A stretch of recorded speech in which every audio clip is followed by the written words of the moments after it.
மலை நகர்ல இருக்கக்கூடிய ஒரு பூங்கால விளையாடி கொண்டிருந்த ஒரு 2 வயது சிறுமிக்கு மின்சாரம் தாக்கி இருக்கிறது. இந்த நிலையில அரசு மருத்துவமனையில அனுமதிக்கப்பட்டிருக்கிறாங்க அந்த சிறுமி.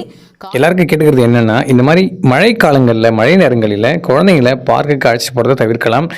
ஒருவேளை அப்படி அழைச்சிட்டு போகிறீங்க அப்படின்னா, இங்கே பார்க்கில் இருக்கிற காம்பவுண்டில் இருக்கிற கிரில் ஆகட்டும், இல்லை கம்பங்கள் ஆகட்டும், ஏதாவது மின் கம்பங்கள், அதாவது எலக்ட்ரிக்கல் லைட் வைக்கிறதுக்காக கம்பம் வச்சுருப்பாங்க, அந்த மாதிரி இருந்தாலும் அதை தயவு செஞ்சு தொட வேணாம்னு சொல்லுங்கள். மரங்களை கூட தொடாமல் இருக்கிறது ரொம்ப ரொம்ப நல்லது. ஏன்னா நம்ம ஊரை பொறுத்த வரைக்கும் இன்னுமே அந்த ஒரு மெயின்டெனன்ஸ் பர்ஃபெக்ஷனுங்கிறது ரொம்ப ரொம்ப கம்மி தான். எங்கே வேணாலும் லீக்கேஜ் இருக்கலாம். அதுவும் பப்ளிக் பிளேஸ்னால் மெயின்டெனன்ஸ் சொல்லவே வேண்டாம். அதனால் ரொம்ப ரொம்ப ஜாக்கிரதையாக இருங்க. ஒருவேளை இந்த மாதிரி ஏதாவது அசம்பாவிதம் நடந்துச்சு அப்படின்னா இம்மீடியட்டாக என்ன பண்ணணும் அப்படின்னா, ஃபஸ்ட்டு உதவி பண்ணுறவங்களோட சேஃப்டியை என்ஷூர் பண்ணிக்கணும்.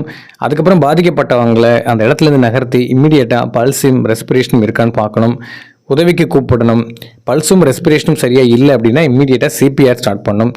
சிபிஆர் எப்படி சரியாக பண்ணுறது, எப்படி பல்ஸும் ரெஸ்பிரேஷன் பார்க்குறது அப்படின்னு உங்களுக்கு சரியாக தெரியல அப்படின்னா என்னோட பயோவில் லிங்க் இருக்குது பாருங்கள், இல்லை டிஸ்கிரிப்ஷன்லேயும் லிங்க் கொடுக்குறேன் பாருங்கள். ரொம்ப முக்கியமாக ஞாபகம் வச்சுக்கோங்க, நீங்கள் சிபிஆர் ஆரம்பிக்கிறீங்க அப்படின்னா அவங்களுக்கு பல்ஸும் ரெஸ்பிரேஷனும் எவ்ரி 2 minutes நீங்கள் செக் பண்ணிக்கிட்டே இருக்கணும். இல்லை ஹாஸ்பிட்டல் போகிற வரைக்கும் சிபிஆர் பண்ணிக்கிட்டே இருக்கணும்.